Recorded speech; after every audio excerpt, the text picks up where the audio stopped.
Boa noite, seja bem-vindo ao canal Contos da Lua Cheia. Eu sou o Will e hoje vou trazer mais um relato incrível para vocês. Mas antes, deixa seu like e se inscreve no canal para não perder os relatos de lobisomens e outras criaturas sobrenaturais que passam aqui no canal. Boa noite, me chamo Bruna. O relato que vou contar aconteceu comigo em uma vila chamada Bojuí, no estado de Mato Grosso. Eu tinha por volta de 13 anos, mais ou menos. Era mais ou menos no ano de 2006. Na época eu morava no sítio e havia uma pequena vila onde haviam algumas casinhas, a escola e também uma mercearia, mas era zona rural.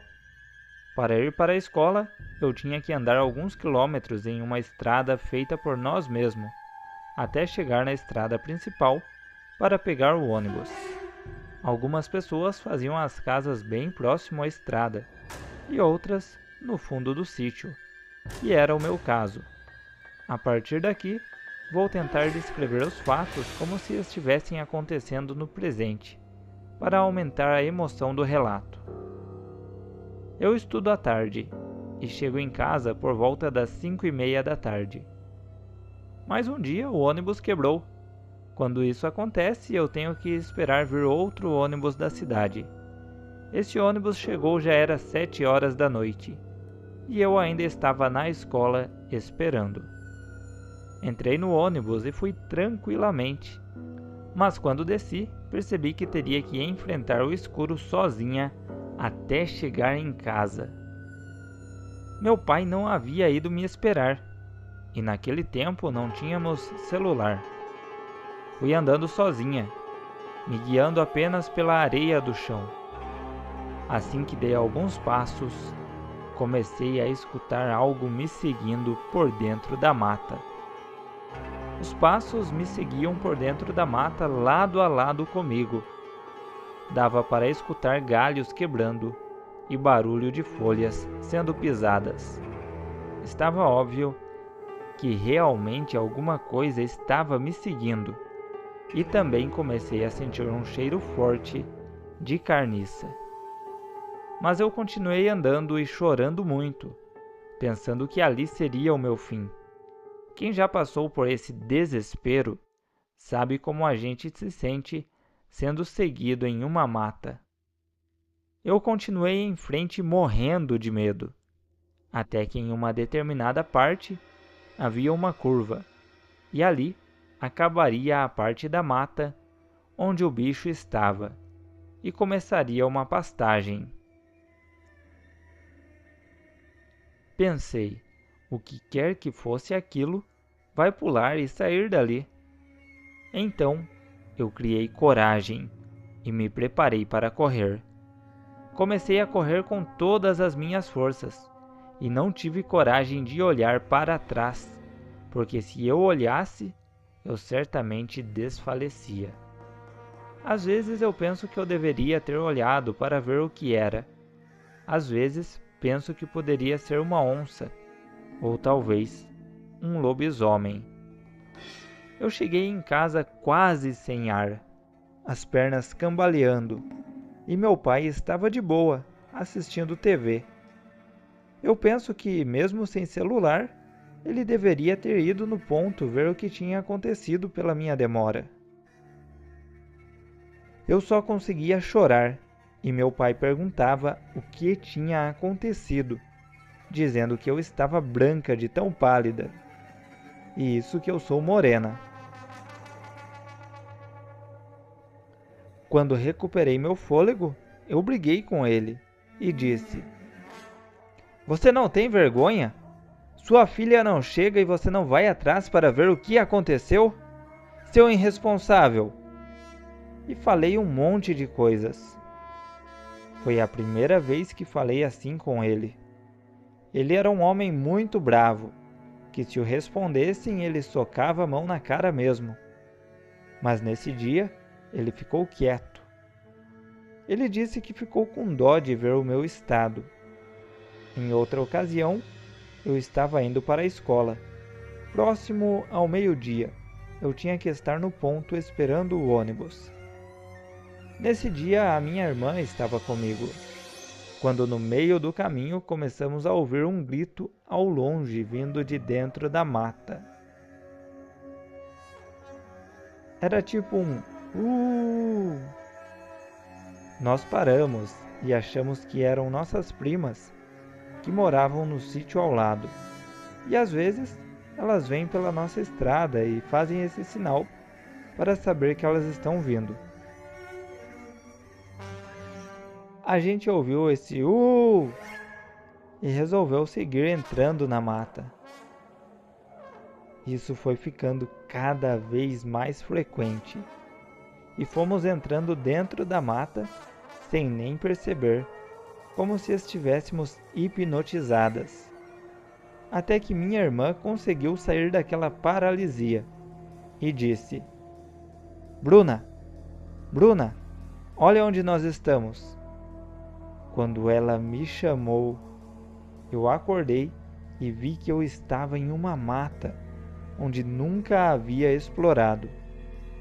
Minha irmã disse: Como a gente veio parar aqui? Isso não são as meninas. E logo em seguida, ouvimos novamente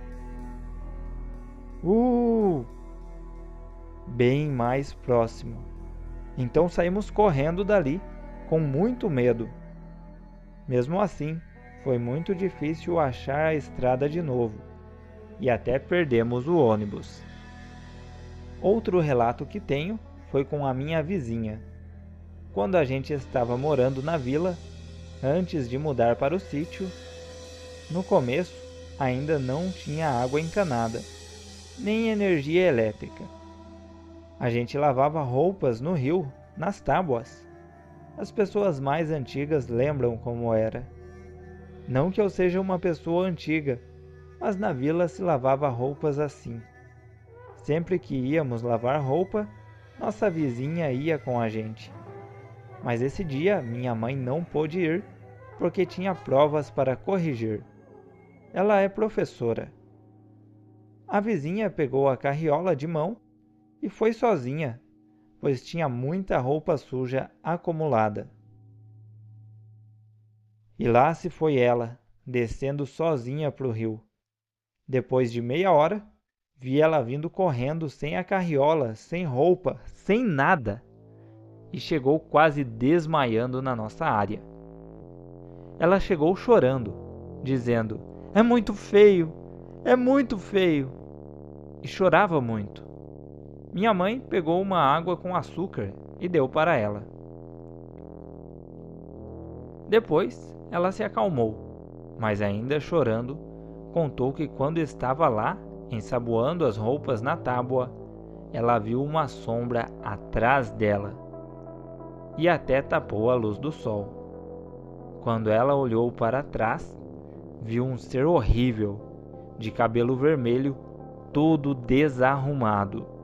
Um cabelo seco, era alto, e quando ela olhou para os pés, foi quando ela mais se assustou. Os pés eram virados para trás. O rio onde nós íamos era água cristalina, por isso ela podia ver os pés dele dentro da água, e ela dizia que era muito ruim de ver aquilo. A gente falando é normal, não dá tanto medo. Mas pessoalmente ver os pés virados para trás dá muita agonia. E quando ela voltou a olhar para cima, aquela criatura deu um sorriso sarcástico, com os dentes pontudos e amarelados. A vizinha saiu correndo sem olhar para trás. Chegou lá em casa naquela situação. Depois, fomos lá pegar as roupas com ela. E não tinha mais nada lá. Depois disso, ninguém mais teve coragem de ir para o rio sozinha. Toda vez que alguém ia lavar roupa, combinava entre as vizinhas de só ir embora do rio quando todo mundo terminasse. Essa história se espalhou na vila por um longo tempo. Achamos que é o Curupira. E vocês, o que acham que era? O último relato se passou no sítio também. Nesse dia eu estava com meu pai. A minha mãe havia ido para a cidade com a minha irmã. Já havia energia elétrica no sítio.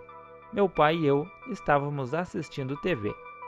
De repente, os cachorros começaram a latir muito bravos e foram de encontro à janela, acuando alguma coisa. Era de dia. Nisso, pela janela, vimos uma pessoa passando. Então meu pai levantou e foi na porta para ver quem estava chegando. E pasmem, não havia ninguém. Meu pai olhou para mim com um olhar assustado e perguntou: "Você viu o homem que passou na janela, fia?" Eu disse: "Sim, pai, eu vi também." A gente saiu lá fora para ver se tinha pegadas, porque lá era areia em volta da casa, e até pegada de galinha ficava fácil ali no chão. Mas não tinha nenhuma pegada em volta da janela e da casa. Esse dia ficamos sem entender. Será que esse ser que vimos foi o mesmo que ficava fazendo para mim e para minha irmã no dia que estávamos indo para a escola? Não sei. Até hoje fico intrigada com tudo que vive lá naquele lugar.